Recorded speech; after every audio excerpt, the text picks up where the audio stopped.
जेथे जातो तेथे तू माझा सांगाती, जेथे जातो तेथे तू माझा सांगाती. चालविसी हाती धरुनिया, चालविसी हाती धरुनिया, जेथे जातो तेथे तू माझा सांगाती. म्हणजे याचा अर्थ असा की समाधी सम अधिका आधी म्हणजे समाधी, म्हणजे ज्या अवस्थेमध्ये माणूस हा फक्त समतेने युक्त आहे, ज्या अवस्थेमध्ये माणसाला कोणतीही भेदभावाची जाणीव नाही, की हा पुरुष आहे हा स्त्री आहे अशी जाणीव नाही, किंवा हा उच्च आहे हा नीच आहे अशी जाणीव नाही, म्हणजे एकंदरीत ज्या भावनेमध्ये माणसाला समतेचा विचार जास्त रुजला, ती त्याची व्याख्या म्हणजे समाधी. थोडक्यात सांगायचं तात्पर्य असं की मग ही समाधीची अवस्था आपण कधी साध्य करू शकतो. थोडक्यात प्रत्येक अवस्थेचं एक मर्म आहे आणि प्रत्येक अवस्थेचा एक उद्देश आहे, आणि प्रत्येक अवस्थेचा उद्देश एक पुस्तक रूपाने बाहेर येत असतं, की अशा प्रकारे त्यामध्ये आपल्याला मार्ग मिळालेला आहे. अभंग आहे सगळे.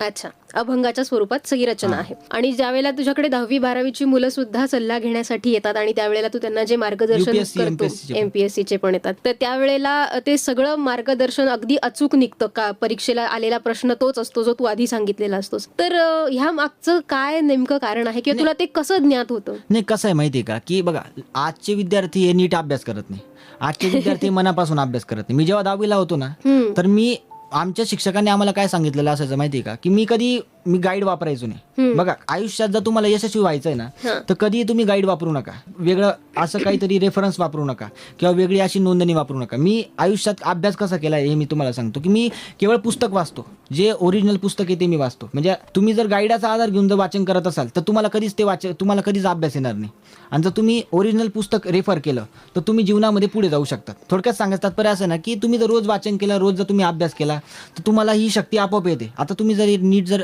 स्वामी विवेकानंदचं उदाहरण घेतलं ना, तर स्वामी विवेकानंदांच्या जीवनामध्ये सुद्धा अनेक घटना घडलेल्या आहेत. त्यांना एका व्यक्तीने एक नुसतं पुस्तक दिलं आणि त्यांनी 5 मिनिटात ते पुस्तक वाचून मोकळं केलं. थोडक्यात ही शक्ती सुद्धा आपल्याकडे आहे. म्हणजे मी सुद्धा एखादं पुस्तक नुसतं चाळलं तरी मी ते 5 मिनिटात सांगतो की या पुस्तकामध्ये नेमकी काय असेल किंवा या पुस्तकामध्ये नेमकी मर्माशय काय असेल. थोडक्यात ही काही वेगळी शक्ती नाहीये, ही विश्वाने कोणाला दिलेली. ही शक्ती तुमच्यामध्ये, ही शक्ती प्रत्येकामध्ये. पण लोक काय करताय माहिती का, आज लोक व्यसनाच्या नादी लागून ही सगळी आपल्यामध्ये जी आत्मिक शक्ती होती ती सगळी व्यय करताय. थोडक्यात ध्यान मार्गातून आपण सर्व विकसित करू शकतो. ध्यान मार्ग म्हणजे काय, की तुम्ही रोज 24 तास जरी रोज तुम्ही 5 मिनिटं जरी ध्यान केलं, रोज तुम्ही 3 मिनिटं जरी उपासना केली, तरी देखील तुमचे आंतरिक चक्षु जागृत होऊ शकतात. अशा प्रकारची व्याख्या आहे. बरं, आणि ते असं म्हटलं जातं की ते ब्राह्ममुहूर्तावर केलेलं ध्यान हे जास्त फायदेशीर ठरतं, तर त्या बाबतीत तुला काय वाटतं? नाही, ब्राह्ममुहूर्तावर सुद्धा ध्यान केलं ही सुद्धा एक व्याख्या आहे. परंतु मला असं वाटतं की आजची परिस्थिती, आजची युवक जे आपण पाहिले ना, तर हे सकाळी किती वाजता उठतात हे याच्यावर आहे. मी अनेक युवक पाहिले की ते 7-7 वाजता, म्हणजे त्यांच्या घरामध्ये देवपूजा 12-12 वाजता होते. मग मी सांगतो की देवपूजा करून उपयोग नाही. तुमची जी देवपूजा आहे किंवा तुमची जी विधी आहे ती विधीच्या वेळेला झाली तर हे योग्य आहे. बरोबर. तुम्ही जर विधी वगळता जर तुम्ही केव्हाही देवपूजा करत असाल, केव्हाही उपासना करत असाल, केव्हाही नामस्मरण करत असाल किंवा केव्हाही तुम्ही अभ्यास करत असाल तर ते काही उपयोगाचे नाही. आणि आजचे विद्यार्थी जर आपण पाहिले ना, तर आजचे विद्यार्थी अभ्यास केव्हा करतात, परीक्षा आल्यावरच अभ्यास करतात. खरं तर अभ्यास हा, आणि कसं असतं माहिती का, तुम्ही शालेय पुस्तकांव्यतिरिक्त सुद्धा तुमचा अभ्यास असला पाहिजे. म्हणजे शालेय मी जेव्हा शाळेत होतो तर शालेय पुस्तक सुद्धा मी वाचन करायचो, आणि याच्या व्यतिरिक्त सुद्धा मी दुसरे पुस्तकं सुद्धा रेफर करायचो, जे माझ्या सिलेबसमध्ये नाही ते सुद्धा मी वाचन करायचो. थोडक्यात सांगायचं तात्पर्य असं ना, की विद्यार्थी हा पूर्णतः जागृत असला पाहिजे. विद्यार्थ्याला बघा कसं असतं माहिती का, तुम्हाला जगायचं आहे तर केवळ स्वतःसाठी जगू नका, तर आपल्याला भविष्यासाठी काहीतरी द्यायचंय, भविष्याला समाजाला आपल्याला काहीतरी द्यायचंय. या दृष्टिकोनातून आपण जगलो, उद्याची परिस्थिती काय राहील याचा विचार नका करू, तर भविष्यामध्ये एक वर्षानंतरची परिस्थिती काय राहील याचा विचार जर करून जर आजच्या विद्यार्थ्यांनी जर आजच अभ्यास सुरू केला तर येणारा काळ खऱ्या अर्थाने प्रगल्भ राहील. बरं, नक्कीच. तू कोणाला आदर्श मानतोस आणि या व्यसनमुक्ती करण्यासाठी कुठल्या आदर्शांची जोपासना करावी याविषयी काय सांगशील? मला असं वाटतं की व्यसनमुक्ती करण्यासाठी आपल्या महाराष्ट्राला जी संत परंपरा लाभलेली, तर या संत परंपरेचा जर नीट आपण अभ्यास केला तर हीच आपल्यासाठी व्यसनमुक्तीसाठी खरा आदर्श आहे. म्हणजे निवृत्ती ज्ञानदेव, सोपान मुक्ताबाई, एकनाथ नामदेव, तुकाराम, शाहू फुले आंबेडकर, हे जी आपल्याला जी परंपरा लाभलेली, हीच महाराष्ट्राची जी संत परंपरा आहे, महाराष्ट्राला जो ऐतिहासिक वारसा लाभलेला आहे. मला असं वाटतं प्रत्येकाने जर ग्रंथालयात जाऊन यांच्यापैकी एकाही संतांचं नुसतं वाचन जरी केलं तरी त्यांना व्यसनमुक्ती होऊ शकते किंवा व्यसनमुक्तीचा त्यांना संदेश मिळू शकतो असं मला वाटतं. थोडक्यात वाचनातूनच आपण व्यसनमुक्ती करू शकतो, ध्यानाच्या माध्यमातून आपण व्यसनमुक्ती करू शकतो, किंवा योगिक विचाराच्या माध्यमातून आपण व्यसनमुक्ती करू शकतो. ज्या गोष्टीमध्ये किंवा ज्या तत्वामध्ये मानसिक समुपदेशन आहे, ज्या तत्वामध्ये मानसिक संज्ञापन आहे, म्हणजे याला मानसशास्त्राचा सुद्धा आधार आहे. आपण जे सांगतोय याला वैज्ञानिक आधार सुद्धा आहे. थोडक्यात दिवसातून आपण अनेक वेळा जरी एक पुस्तक जरी वाचलं जे दैविक तत्वज्ञानावर आहे किंवा जे संत तत्वज्ञानावर आहे, तरी देखील आपण आपल्या, कारण व्यसन माणूस का करतो, कारण त्याला ते विचार येतात. आपण त्या विचारांना दूर करायचं आहे, बरोबर ती व्यसनाची व्याख्या आपण दूर करू शकतो. अशा प्रकारची व्याख्या आहे. बर, नक्कीच.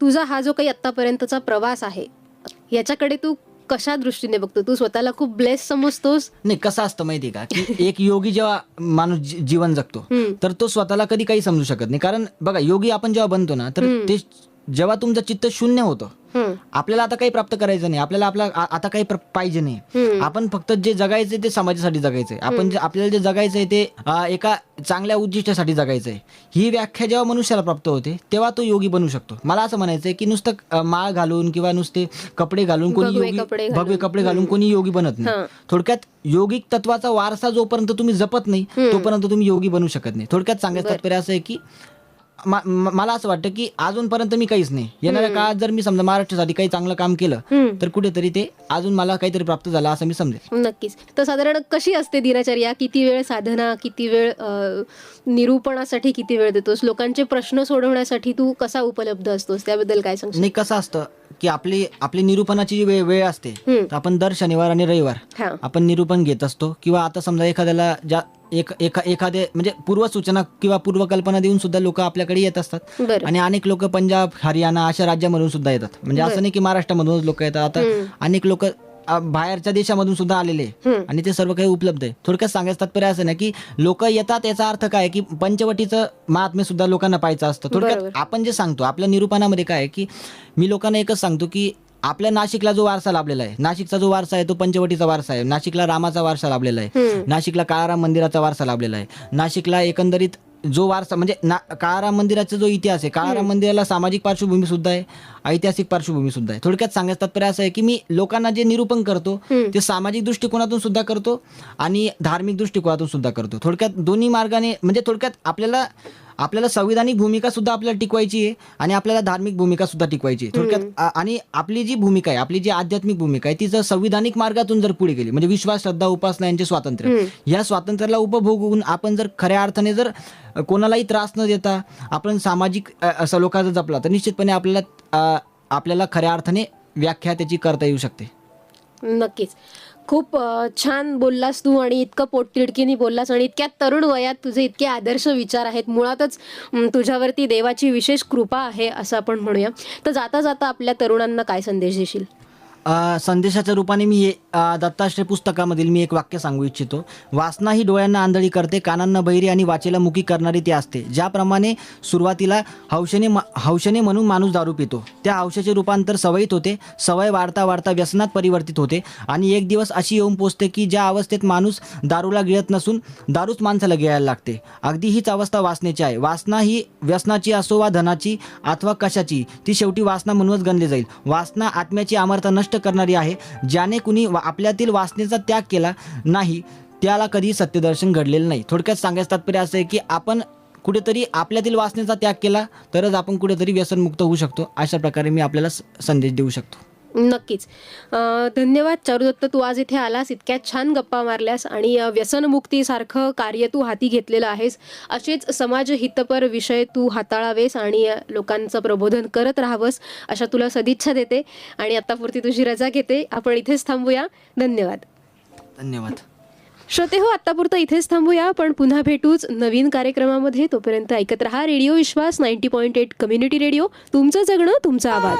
तेथे तू माझा सांगाती, जेथे जातो तेथे तू माझा सांगाती. चालविसी हाती धरुणिया, चालविसी हाती धरुणी, जातो तेथे तू माझा सांगाती, जेथे जातो तेथे तू माझा